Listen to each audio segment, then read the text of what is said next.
நம்ம போன வீடியோவில் பேசின மாதிரி தாவேகா அதிகாரப்பூர்வமாகவே அதிமுக உடைக்கிற வேலைகள் இறங்கிருச்சு. இது வரைக்கும் ஒரு 4 அதிமுக எம்எல்ஏக்கள் ராஜினாமா பண்ணியிருக்காங்க. மேலும் சில ராஜினாமா பண்ணக்கூடும் அப்படிங்கிற செய்திகள் வந்துகிட்டு இருக்கு. இந்த நிலைமையில பாத்தீங்கன்னாக்க இது சபாநாயகர் அவருடைய அதிகாரத்துக்கு உட்பட்டு செய்திருக்கிறதாக சொல்லியிருக்கிறாரு. ஆனா அதிமுக தரப்புல இருந்து இதை கடுமையாக ஆட்சேபிச்சிருக்காங்க. குதிரை பேரம் நடந்திருக்கு. அவங்களுக்கு இந்த ராஜினாமா பண்ணிட்டு வந்தாங்கன்னா அவங்களுக்கே சீட்டு வழங்கி மறுபடியும் ஜெயிக்க வச்சு அவங்களுக்கு அமைச்சரவையில் இடம் கொடுக்கப்படுறதா பேரங்கள் பேசப்பட்டிருக்கிறதாக குற்றம் சாட்டியிருக்காங்க. இது நிச்சயமா இது நீதிமன்றத்துக்கு போகும். நீதிமன்றத்துக்கு போனுச்சுனாக்கா தீர்ப்புகள் கிட்டத்தட்ட ஆளும் தாவேகா அரசுக்கு எதிராக வர்றதுக்கான வாய்ப்புகள் இருக்கிறதா தான் நமக்கு முந்தைய இது போன்ற சம்பவங்கள் பல மாநிலங்களில் நடந்த தீர்ப்புகள் நமக்கு தெரியுது. ஆனா தாவேகாவை பொறுத்த வரைக்கும் ஒரு விஷயத்துல ரொம்ப தெளிவா இருக்காங்க.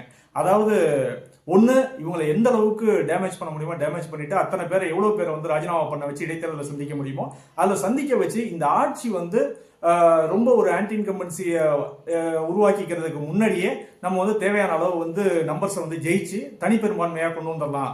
அப்படி இல்லாம ஒருவேளை நீதிமன்றத்துக்கு போய் நீதிமன்றத்து தங்களுக்கு எதிராக வந்துச்சுனாக்க தீர்ப்பு அது ஒரு ஆட்சியே இழக்கக்கூடிய ஒரு சூழ்நிலை வந்துச்சுன்னா அதை தங்களுக்கான ஒரு சிம்பத்தியா ஒரு அனுதாபாலையா கிரியேட் பண்ணி எங்களுடைய ஆட்சியை கவிழ்த்துட்டாங்க அப்படிங்கிற மாதிரி ஒரு பிரச்சாரம் பண்ணி அது மூலமா ஒரு தனிப்பெரும்பான்மை வர்றதுக்கான ஒரு பொது தேர்தலில் சந்திச்சு அதை தனிப்பெரும்பான்மையோட ஒரு ஆட்சியை கொண்டு வந்துடலாம். ஸோ ரெண்டுல எது நடந்துச்சுனாலும் நம்மளுக்கு சக்சஸ் தான் அப்படின்னு ஒரு கணக்கு போட்டுதான் அவங்க இந்த அளவுக்கு தீவிரமா இறங்கி வேலை பார்க்கறாங்கன்னு நம்ம பார்க்க முடியுது.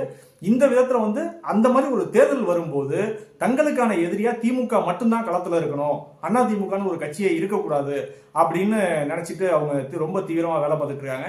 இதுல இருந்து அதிமுக எப்படி தற்காத்துக்க போகுது, அதிமுக தற்காத்து கொண்டு மீண்டும் வருமா அப்படிங்கிறது நமக்கு தெரியல இன்னைக்கு இருக்கிற சூழ்நிலை. ஏன்னா அதிமுகவோட நிலைமை ஏற்கனவே உட்கட்சியில பலரும் பல விதத்துல ஆளாளுக்கு ஒரு திசையில இருக்கிறாங்க.